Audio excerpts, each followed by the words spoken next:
Good morning. This is David Zublick with your Dark Outpost morning update. Happy to have you folks with us today. Now, I want to talk to you about something.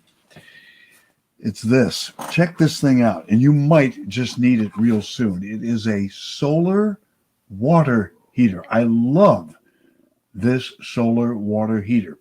Now, this solar water heater is an ultra portable thermos that's powered with solar energy. It boils water, coffee, noodles, and more within minutes, virtually anywhere you want it to be. Now, this is a must-have piece of gear for every prepper and survivalist, in my opinion. Now, with the recent crunch in the supply chain system, many Americans won't be receiving holiday gifts this year. I can tell you that firsthand because I've ordered something for somebody very special, and it has not arrived as of yet due to shipment delays and the supply chain system. Look, the solar water heater is, however, currently in stock, and it can be shipped to your loved ones just in time for the holidays. Look, I highly recommend the solar water heater as a gift for yourself or the prepper in your family.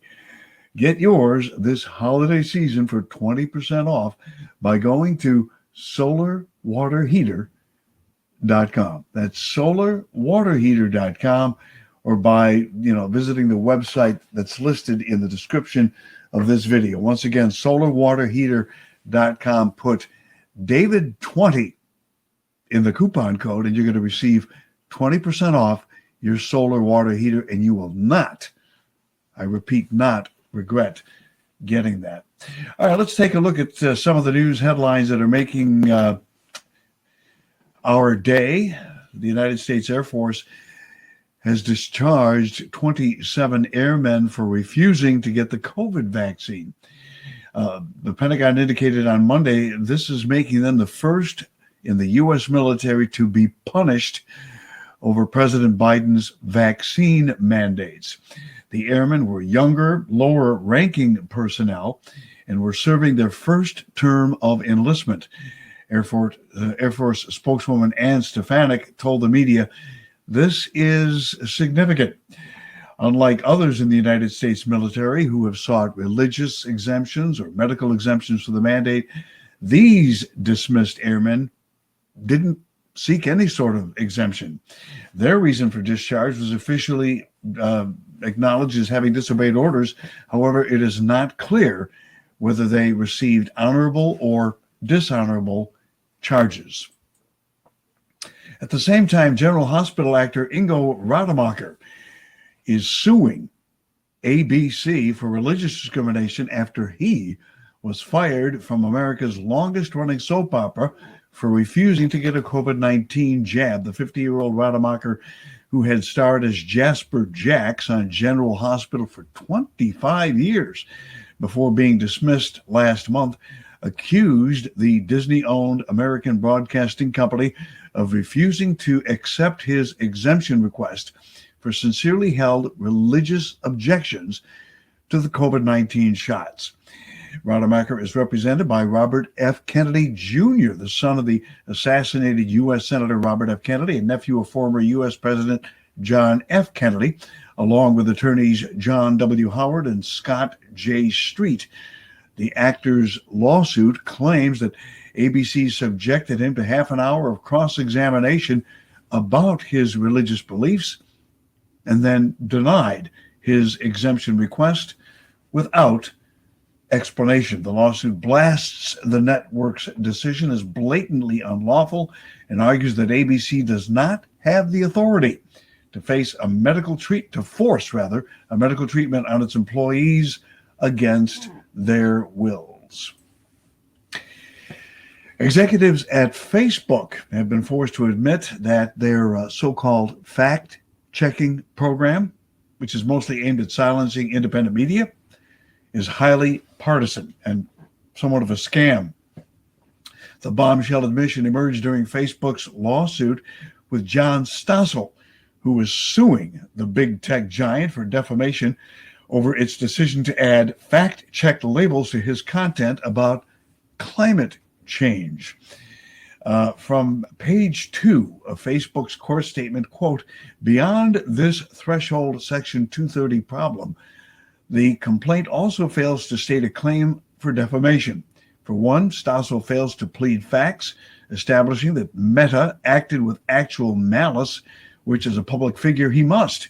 For another, Stossel's claims focus on the fact-checked articles written by Climate Feedback, not the labels affixed through the Facebook platform. The labels themselves are neither false nor defamatory. To the contrary, they constitute protected opinion. And even if Stossel could attribute Climate Feedback's separate web pages to Meta, the challenged statements on those pages are likewise neither false nor defamatory. Any of these failures would doom Stossel's complaint, but the combination makes any amendment futile. Facebook, now calling itself Meta, asserts that Stossel needs to attribute Climate Feedback's separate web pages to Meta because of the tech company's outsourcing of censorship to third-party fact-checkers made up of liberal media organizations and nonprofits.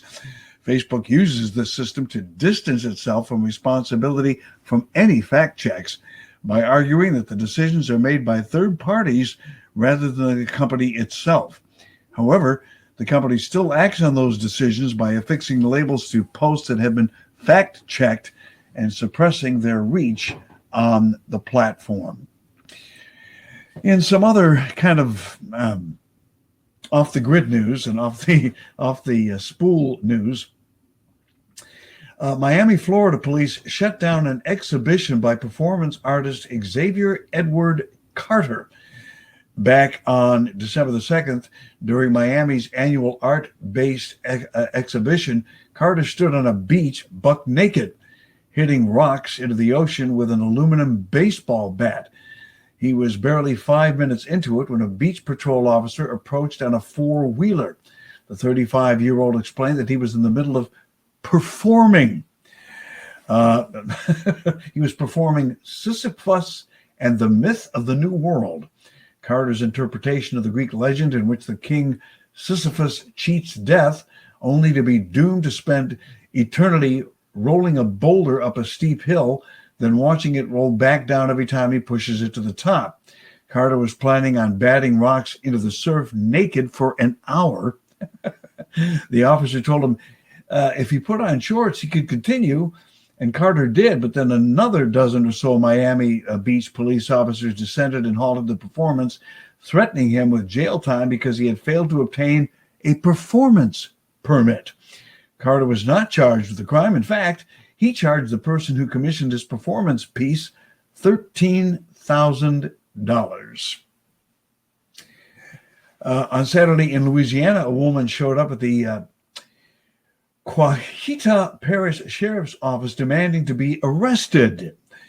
After deputies found no warrants or reason for 50-year-old Sharon Watley to be arrested, she was told to leave the parking lot and not return. Watley continued to tell authorities that she needed to turn herself in. Eventually, she was booked into the correction center on one count of criminal trespass. Okay, well, I guess you got to do it, right? In international news, Dutch chocolate brand Tony's Chocolonely is apologizing after angry parents complained about this season's chocolate-filled advent calendar. It looks like a regular advent calendar, but you open the door each day and you find a little piece of Tony's chocolate. But when you open the door on day 8, the compartment is empty. People complained, and the company issued a message saying, at Tony's, we use our products to communicate our mission to make 100% slave-free the norm in chocolate. In Ghana and on the Ivory Coast, at least 1.56 million children work under illegal conditions because the price being paid for cocoa is too low. We don't think that's okay. We hope this creates a great conversation starter for change. To make up for the empty compartment, the company put 2 chocolates behind the December 9th door. Some parents complained that the missing chocolate made their kids cry. Okay. Coming up today at 12 noon Eastern Time on Dark Outpost, among our guests, scheduled to be appearing, a Pastor Bill McGregor, who's going to claim that it may very well be disclosed during the Ghislaine Maxwell trial that President Donald Trump is a pedophile and is going to be escaping to Israel. We'll put him on the hot seat about that. Bryce Watson of Esoteric Atlanta also joins us on the program to continue her deep dive into yoga and its accusers who say that it is satanic in nature.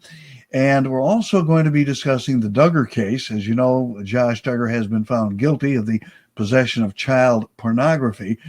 We're also going to talk about Michael and Debbie Pearl. So we've got a number of different things to talk about today. That's 12 noon Eastern time on Rumble. Hope you'll be there today for Dark Outpost. This is David Zublick with your Dark Outpost Morning Update.